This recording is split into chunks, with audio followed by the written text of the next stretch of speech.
We've been in a series for the last few weeks talking about the Bible and what it is, that it's more than words, that it's not just a human book, it's a divine book, and it's God's communication to us. And the first week we said it's not a rule book, it's a story about a people in covenant who ultimately are on mission. And then the second week we talked about the faith it takes to believe in the word. And then last week Keith really went into the details and said, here's how you're supposed to read the Bible. Like you should read it every day, and here's how.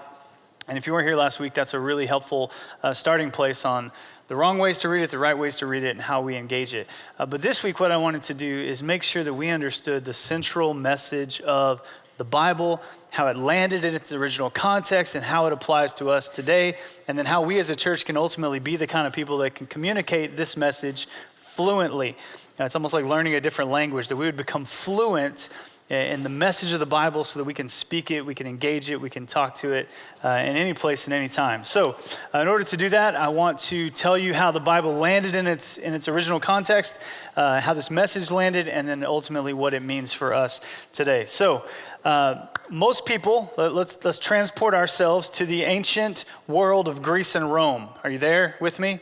Can you imagine Greece and Rome? The Colosseum, that's not far back enough. Go further back.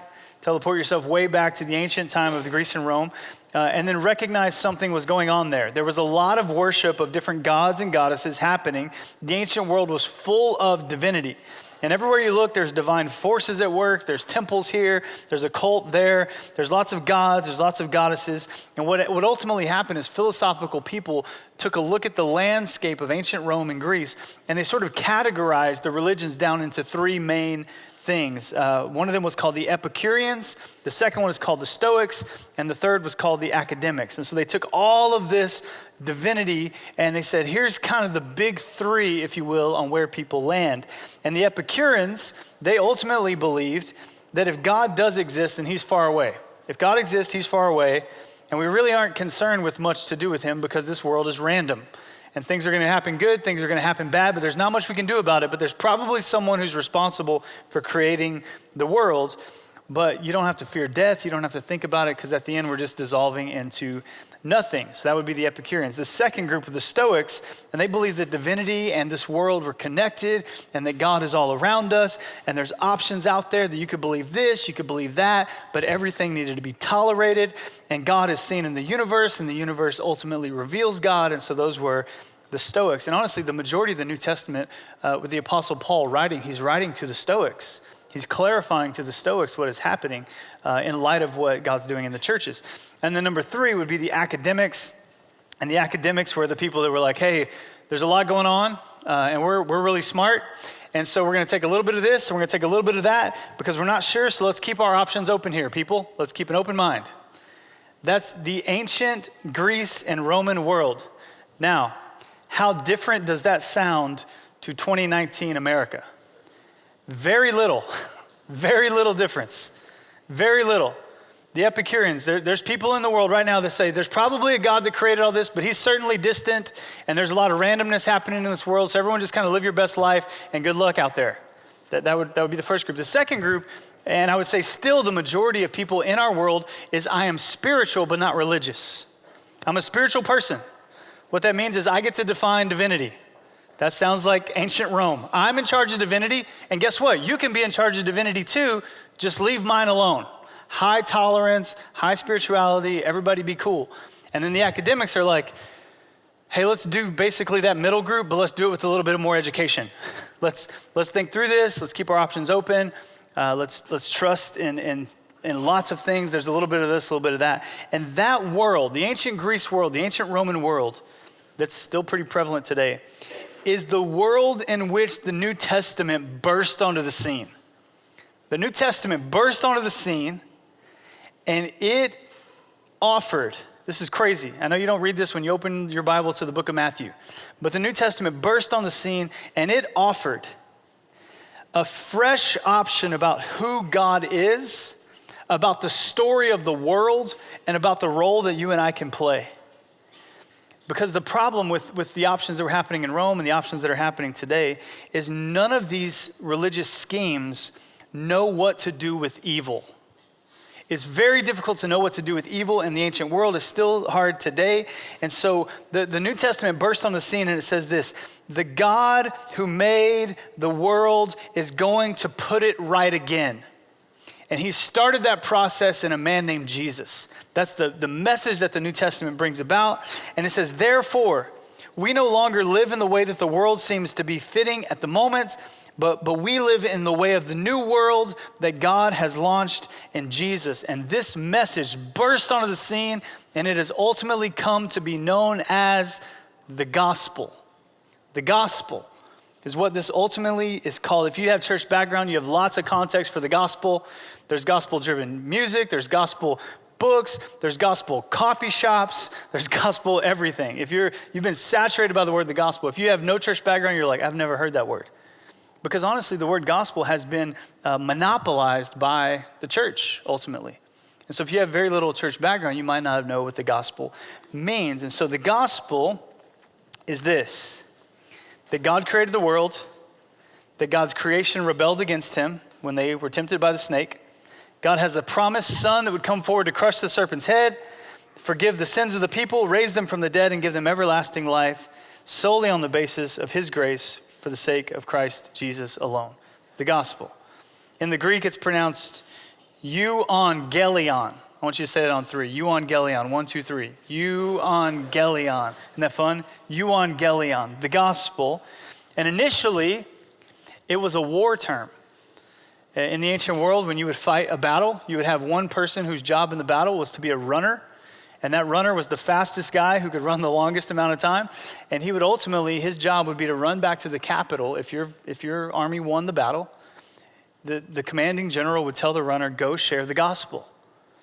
And the runner would go back to the capital city and he would proclaim the euangelion, the good news that victory has come. This is great news. Something has happened over here that has effects over here. I pronounce to you that what's been done on the battlefield has turned out victorious, and I'm giving you the news that you have nothing to achieve anymore because it's been done on your behalf. So the good news was not only the form of the content, but it was also the form of its delivery. It was pronounced, it was yelled, it was a big deal. And so it'd be equivalent to something like in World War II, the headlines that were produced telling us what was going on at the war that ultimately was being brought to us as news. So I brought some of these clippings. So the first one would be invasion. We have entered the war and we have invaded. That's news. Something has happened. And then ultimately the next headline is victory.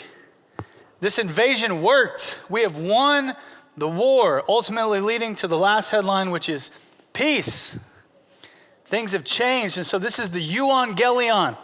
Invasion has happened. It has been wildly successful. There has been victory, and the repercussions of that is peace for the world. This is good news, not only in its content, but in its delivery. Why did I just spend 10 minutes on my intro? Here's why. You ready? The gospel is what's been done, not what we do. That's the first line in your notes. The gospel, the euangelion, the great pronouncement is not for you to do something, but for you to hear, internalize, and respond to what's been done.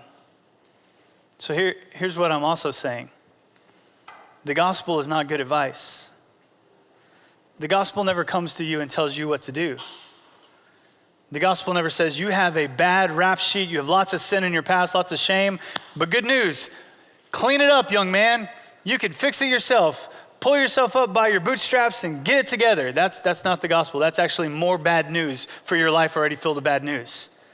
The gospel is what's been done, not what you do. And so we are witnesses to the news. We are not addition to the news. We are not extensions of the news. We are simply witnesses of what's been done. We are proclaiming to you. We are the newspaper headline writers. There has been victory. You did nothing to help the victory. There's been victory, and I'm simply telling you this news. And so this is such a big deal that throughout history, many people have tried to write what is the gospel in a sentence. And a group of really smart people got together, and they tried to write the gospel in a sentence, and they came out with 2 sentences. They couldn't do it. And so I brought to you the 2 sentences that I think is one of the most helpful ways of understanding the gospel. So here we go. The gospel is the good news that God. The good news that God, who is more holy than we can imagine, looked upon with compassion people who are more sinful than we would possibly admit, and sent Jesus into history to establish his kingdom and reconcile people in the world to himself. Jesus, whose love is more extravagant than we can measure, came to sacrificially die for us so that by his death and resurrection, we might gain through his grace what the Bible defines as new and eternal life. I know that's a lot. It may not have even been able to be on the screen all at once, but this is the story. What I want to try to do for us is break these down into a couple of simple ways for us to internalize the truth of the story of Scripture and be the kind of people that can preach this to those around us. So here we go. If you're looking in your notes, the next thing is the gospel is, and there's a blank. The first phrase is the gospel is a plan. It's a plan. From eternity past to eternity future, God had a plan, and that plan has not been thwarted. And the plan began with him creating the world beautifully. The book of Proverbs says God delighted in creation. He was not begrudging in creation. He delighted. He created the world. He put a garden together, and he put people, Adam and Eve, in the garden. And he had unhindered intimacy with them. And there was a design there that was beautiful and glorious and good. And there was nothing between creator and creation, nothing at all. In Genesis 1, all is well. In Genesis 2, you have an introduction to a character called the serpent, which is the devil, the enemy. He tempts Adam and Eve by asking them to question, did God really say that? They were told you can eat from any tree except one. The serpent said, did God really tell you that? You know why God's doing that? God's withholding from you. God doesn't love you. He's actually withholding from you. And you should go and you should eat the fruit because you would be like him and you would have things better. And so Eve, with Adam standing right there, Eve takes the fruit, she bites it, sin is introduced into the world, and everything is fractured, everything is broken. Here comes cancer, here comes hurricanes, here comes disease, here comes everything that is wrong in the world. All goes back to a perfect design being broken by disobedience of one. Through the disobedience of one came sin upon all. The story falls apart. And in Genesis chapter 3, God is handing out the curses. A curse to Adam, that the work he does is going to be cursed. The ground he works is going to be cursed. There's a curse to Eve that is regarding motherhood and childbearing and multiplication of babies being a difficult process. There's curses being laid out. And in the middle of Genesis 3, verse 15, you have what's called the proto-euangelion. The first time the gospel is presented in Genesis chapter 3:15, it says, from the womb of Eve, one will come who will take his heel and crush the serpent's head. Hang on a second. 3 chapters into the book, we have sin and catastrophe entering the world and a promise given that a son will come and will crush the serpent's head once and for all. It's going to come through a people. And so God's plan is, I'm going to do something about the evil in the world. And you fast forward a little bit to Genesis chapter 12. He calls a man named Abraham. He says, I'm going to make you into a nation that's going to be a light to all nations. We're going to do something about evil through your people. And Abraham's married to Sarah. They have a son named Isaac. And there's lots of different ways I could tell you about God's plan throughout the Old Testament, but I'm going to try to tell you his plan through one way, through the substitutionary sacrifice narrative. So Abraham and Sarah have a son named Isaac. God asked Isaac, God asked Abraham, would you go sacrifice Isaac? He takes Isaac up to a mountain and he pulls back the knife to sacrifice Isaac, and God stops Abraham and says, wait, I provided for you. There is something that I'm giving to sacrifice in your place. And the first thing in Genesis chapter 22, there is a sacrifice in the place of a man, a lamb for a man, Genesis 22. And you get the first kind of story of God's substitutionary sacrificing. And the story moves forward in the book of Exodus to Moses, and God's people are being enslaved by Pharaoh. Ultimately, God sends Moses to Pharaoh to get him to let the people go.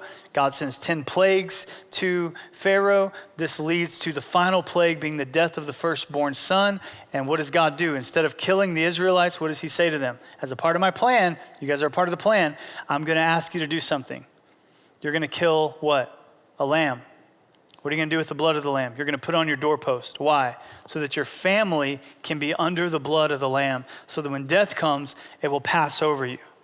So the first time substitutionary sacrifices is shown is in the story of Isaac. The second time, it's a lamb for a family. In Exodus chapter 12, where the death passes over your family. And the story moves forward. God's people are brought out of Egypt. I'm doing this such a disservice, but I'm trying to go fast because we'd have to be here all day. God's people are brought out of Egypt. They're given the 10 Commandments. They're given the law. They ultimately disobey the law. So instead of God killing the people who disobeyed the law, one time a year, he gathers everyone together. The nation of Israel is gathered together for what's known as the Day of Atonement. What happens on the Day of Atonement? The priest goes into the presence of God. And what does he do? He kills an animal in the place of what? The people. So God's plan keeps going forward. He kills an animal in the Holy of Holies, and they release a goat saying that your sin has been paid for and your sin is gone. The next part that shows up is the lamb for a nation. So in Genesis 22, a lamb for a man. Exodus story, a lamb for a family. Leviticus story, a lamb for a nation. Do you see where this is going? And ultimately, God's plan comes to a culmination in John chapter 1, where what is introduced is Jesus being the Lamb of God who takes away the sins of the world. In John chapter 1, you have a lamb for the nation. So it goes from a family, it goes from a man to a family, to a nation, to the world. Substitutionary sacrifice was God's plan to bring about the gospel. So number one, the gospel is a plan. Number two, the gospel is an event in history. An event in history. Jesus moved into history. And he lived a perfect life, never sinning, goes to the cross, dies in our place. Why? So that Jesus could retroactively pull together and culminate all that God had been doing in the Old Testament. So Jesus takes these major things, the idea of Passover, and what does he do? He exchanges the Passover meal for communion.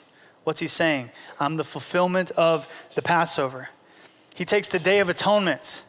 The Day of Atonement, where they would kill the animal in the Holy of Holies and they would send away the goat. And the priest, I don't know if you know this through history, when the priest was done with the big achievement of the Day of Atonement, he would sit down, and there was a sense of finality that when he sat down, it was finished. And then the people of Israel would just go crazy and have this massive celebration. Why would they celebrate? Because God was pleased with them. They had been paid for. The substitution was in their place, and they had been covered now. It created a celebration. And Jesus comes along, and what does he say on the cross? What does he say on the cross? He says, it is finished. What's finished? All of it.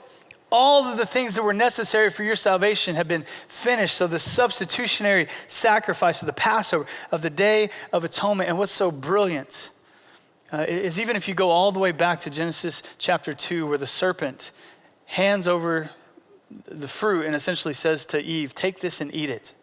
And that brought curse into the world. What's so beautiful is Jesus sits with his disciples at the Passover meal, and he hands them the bread and he hands them the juice, and he says, take this and eat it. What's he saying? I'm instituting the new world. And so Jesus is doing something in an event in human history. It really happened. It really happened. And so even if you don't have belief in God, if you say, I'm an atheist, I have no belief in a divinity, that's fine. The question remains, what do you do with Jesus? The historical Jesus who lived and died in the Galilee region, and they can't find his body. What do you do with Jesus? And you have lots of options, but that's the question of your whole life, is what do you do with Jesus? Because the gospel is an event in human history. He showed up and did something. So it's a plan, it's event. Number three, the gospel is an achievement in and through that event. The gospel is not just God's plan, like, oh, I'm going to do some stuff. No, he actually moved from the plan to achieve some things in human history. So what Jesus came to accomplish achieved something for us. What did it achieve? Well, there's so many metaphors that talk about what was achieved in the gospel. One of them is that a debt was paid. You owed a debt, and that was paid for you. Another is that there was hostility between one party and another, and that hostility has been broken, it's been removed. One picture is that you were enslaved to a master that you could not overpower, and someone has come and overpowered that master and given you freedom. One of them is that those who were far off have been brought near. Those are all pictures of what's been achieved. But probably my favorite picture that explains to us what has been achieved in the event in human history that's been achieved in and through that event is the picture of adoption. Adoption. About 3 years ago, we were in the process of adopting, and we got a file of a little girl in China named Fang Yu Yin. Fang Yu Yin. And we double click the email, and all these things pop up, and we see a photo of Fang Yu Yin. And it is pretty quick that we have got to reevaluate everything in our lives because we're like, oh no, it's happening. It's happening. It's happening. It's probably going to be this girl. They give you 24 hours to decide the biggest decision in your whole life. And so we take the file to a doctor because there were some things going on with the CAT scan and we needed some medical advice. And we go through this whole process and we find ourselves praying and asking God, is this the one? And we go through medical help and we're asking the doctors, is this the one? And they don't understand our world.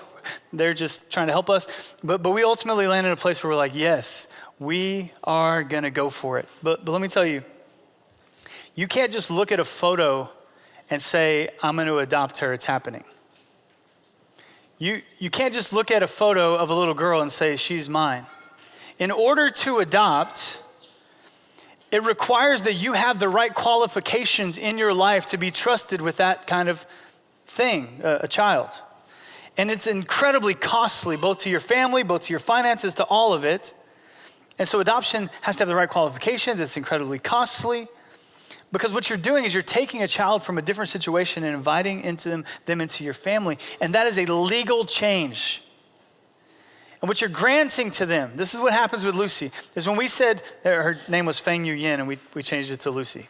And now she's our daughter, and she's running around, and she's here with us. And what happened in that, when we signed the paperwork, is she took on the spirit of sonship, the picture of family, and it transformed her. And this little girl who was an email has been integrated into our family, and now she is an heir to our inheritance. Sadly, she's in the family of a pastor, so her inheritance will be eternal inheritance. It will not probably be earthly inheritance. We're working on that. But that's the picture. But let me be clear, we're not Lucy's savior. Jesus is. We're simply witnesses to what's happened. And so God couldn't look at us and go, those kids look nice, I'd like to have them. No. He had to have the right qualifications. He had to be willing to pay the price. He had to be willing to say, you're now integrated into the family. You are now given an inheritance. That is the picture of the achievement that happened in our place towards us. The achievement of the gospel was the achievement of sonship, of adoption. In Galatians chapter 4, it says it so beautifully. This is the gospel in 3 verses. Starting in verse 4, it says, but when the set time had fully come, what's the set time? A plan. There's a plan. God sent his son. What's that mean? An event in human history. There's a plan, an event in human history. God sent his son, born of a woman. Which woman? Mary. All the way back to Eve. Proto-evangelion. One is coming. He's going to crush the serpent. Born under the law to redeem those under the law so that we might receive adoption to sonship because you are his sons. God sent the spirit of his son into our hearts, the spirit who calls out, Abba, Father. So you are no longer a slave, but God's child. And since you are his child, God has also made you an heir. This is the good news. That when you were orphaned, when you were out of the family, when you were distant, when you had hostility between you and God, someone was sent forth to take all the necessary requirements, to pay all the necessary costs, to take on all the necessary responsibilities so that you could look at God and say the same thing Jesus says, which is Father, which is Dad. There's a connection there that's profound, and that was achieved in the gospel. In other words, that was not there before the gospel achieved it and made it possible for that to be said of you. So there's a plan. It's an event in human history that achieves something. Something was done, finished, paid in full, done, taken care of. Then what? Number 4, the gospel is then extended to the world in an offer that is free. It's a plan. This thing's in motion. God is not in heaven biting his nails. No, he had a plan. A son was going to come, an event in human history. Substitutionary sacrifice paved the way for Jesus to show forth as the final and ultimate atonement, paying our debt. And that has been now offered to the world in a gift that is free. If it's not free, it's not the gospel. If it's not free, it's not good news. It's free, completely yours. And that oftentimes is the hardest thing for some people about the gospel, is that it's free. I don't know if you've had anybody offer you something that's free. It immediately makes you go, okay, what's the catch? Okay, no thanks. Okay, what profit do you get out of this? Hey, the word free makes everybody nervous. If I see an ad for free, I go, no, thank you. That's probably cheap and lame, and I'm going to get emails until I die for that thing that's free. Nothing's free. And I think some of the hardest things for us to understand is the free nature of the gospel, because you go, I can't do that. And here's why. The enemy has told you that you have to earn it. The enemy's told you that you need to work your way to it. The enemy's told you you've done too many bad things, that God surely couldn't love you. There's shame there. Some of you are perfectionists and you're like, I'll figure this thing out. Let me clean myself up a little bit. Then I'll take the free gift of the gospel. Or some of us just go, no, I'm too bad. I could never be forgiven.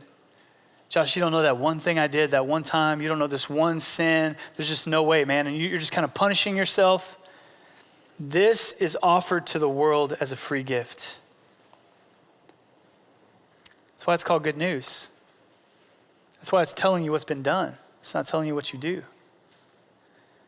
But here's what's fascinating about the gospel is once you receive it and the free nature of it, once you do nothing to earn it or deserve it, you just accept it. And usually it looks like accepting the nature of the shame being sent away, and it just kind of waves over you in this belief that, man, Jesus, what you did all those years ago is somehow applied to me. That your perfect life is then applied to me and God sees me like he sees you, that just takes over you, and it takes a while for that to become like actually your identity. And by the way, you'll be a Christian for 35 years and you'll still need this. I wish I could preach this sermon once a month, but you would like stop coming to Resonate if we preached the same sermon once a month. You'd be like, come on, let's get over the gospel. It's like, no, this is like the only sermon we got. There's a joke that Martin Luther would preach the gospel to his congregation every week, and they'd say, why do you preach it again? He's like, because you forgot it. You forget it every week. So I've got to tell it to you again. What do you forget? You forget that it's free. And what do? You start to earn it. You start to think, I need more knowledge about God to get there. I need more holiness about God to get there. No, it's free.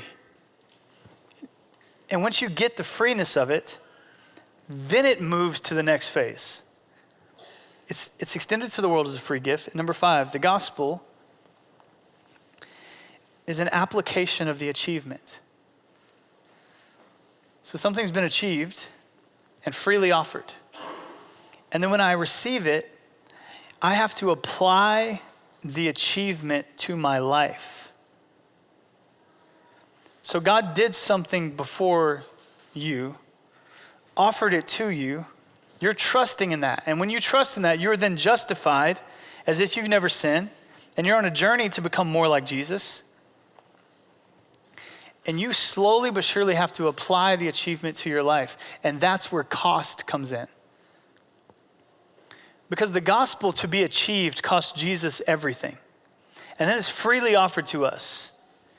And if you apply the achievement of a costly gospel to your life, and in the application of it to your life, it never costs you anything, then it is fair to ask you the question, did you actually apply the achievement of a costly gospel to your life if you are walking around looking like the grace on your life is cheap and costs nothing?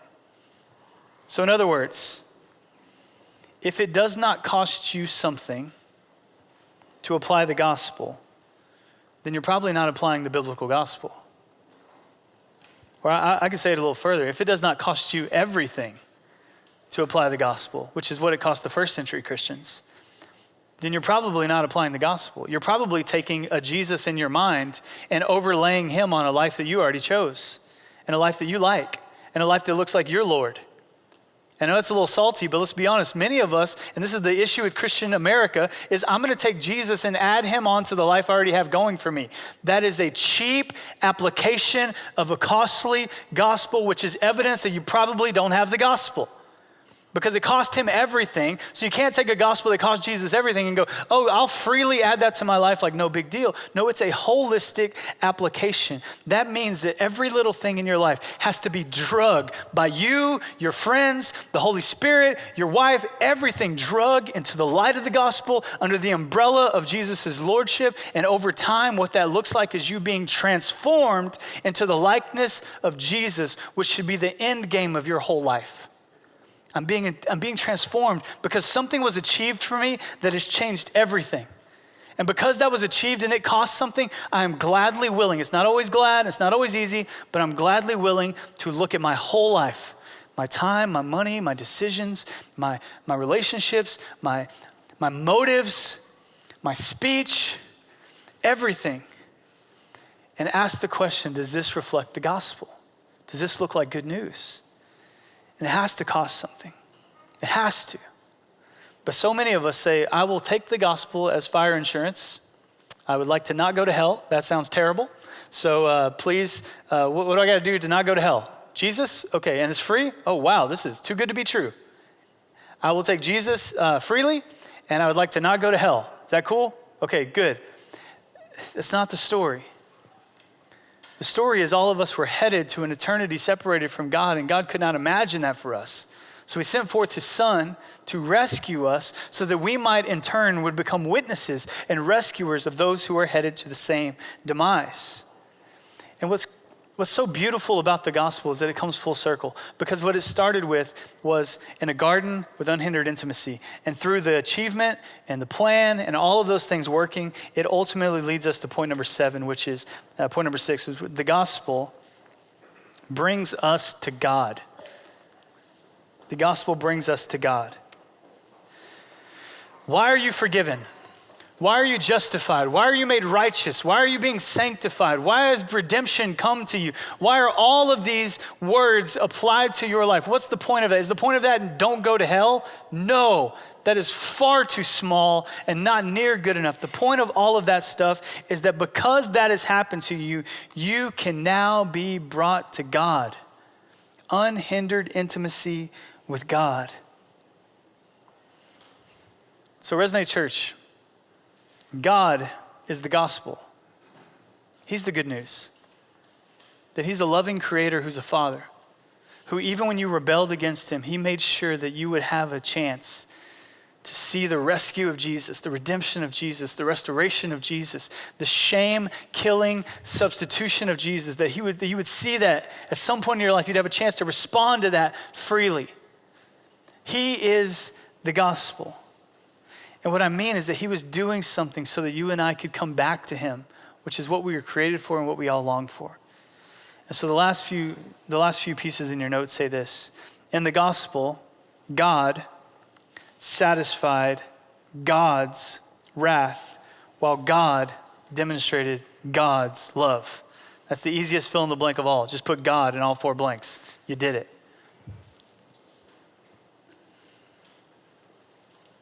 God's wrath towards sin had to be satisfied, but none of us could satisfy it. So God had to step in and satisfy his own wrath.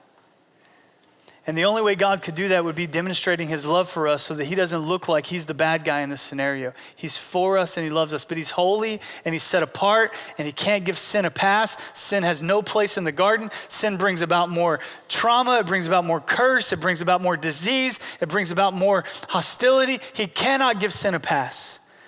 And he loves us so much that he stepped in himself. And it is in his love that he satisfied his wrath. It is the great paradox of the gospel, that in God's love, he satisfied God's wrath. And it is great brilliance of God, and this is your next point, that in the greatest act of sin, the crucifixion of the sinless Son of God is the greatest sin this world has ever seen. And in the greatest sin, God in turn killed sin. What happened on the cross of Jesus was the greatest picture of sin. And it was also God's brilliant way to kill sin once and for all. So another way to say it is that God used death to defeat death.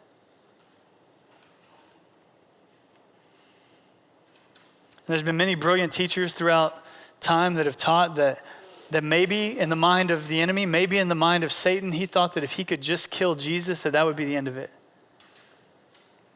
But God knew that it was in that act that God was actually going to be victorious, and he proves that in the resurrection. So here's what I want to say to us, Resonate. That Jesus has perfectly accomplished his work. He has left nothing undone, nothing incomplete. He has left nothing unaccomplished. There is nothing lacking. His work was done, and it was totally sufficient. It is the finished work message that the gospel is. And it is in that finished work that you, when you agree with it, you start to have a new identity and you start to understand who you really are. And so you are not what you do, you are what's been done for you. And the more you believe that, the more that Jesus can transform your heart, transform your treasures.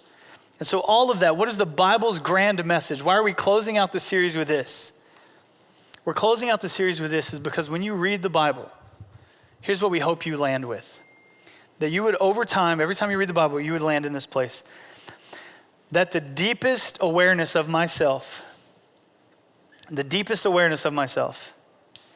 is that I am deeply loved by Jesus Christ, and I've done nothing to earn it or deserve it. The deepest awareness of myself. It's not what I do. It's not my gifts. It's not my failures. It's not my shortcomings. It's not my talents. The deepest awareness of who I really am as a created person in light of my created God, being created by God. The deepest awareness of myself is that I am deeply loved by Jesus Christ and I've done nothing to earn it or deserve it. And that's the good news.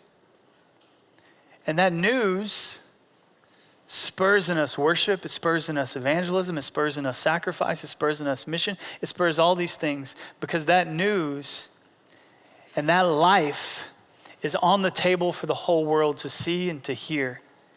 And God has asked us to be witnesses to that news. So the deepest awareness of myself is that I am loved by Jesus Christ and I've done nothing to earn it or deserve it.